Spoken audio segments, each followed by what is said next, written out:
C'est un bâtiment cossu mais discret dont les murs portent encore les stigmates des balles allemandes. À cette époque, les francs-maçons n'avaient plus droit de cité et nombre d'entre eux ont payé cher leur engagement.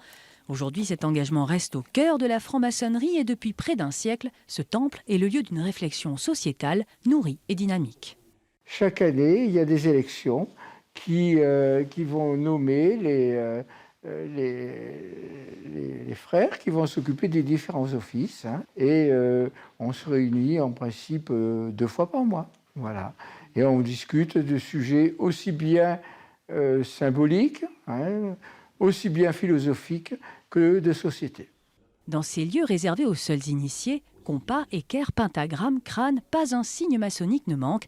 Des symboles et des rituels qui pourraient paraître désuets, mais qui sont des repères pour les frères. Ce sont des outils dont nous nous servons. Alors ils nous indiquent la rectitude, ils nous indiquent l'égalité, ils nous indiquent un certain nombre de notions dont nous nous servons pour communiquer, pour penser, pour organiser notre pensée. Aujourd'hui, la Creuse compte 250 francs-maçons et une demi-douzaine de loges, dont une féminine. Fondée en 1786, elle s'est récemment ouverte à la mixité et compte aujourd'hui 150 frères et sœurs.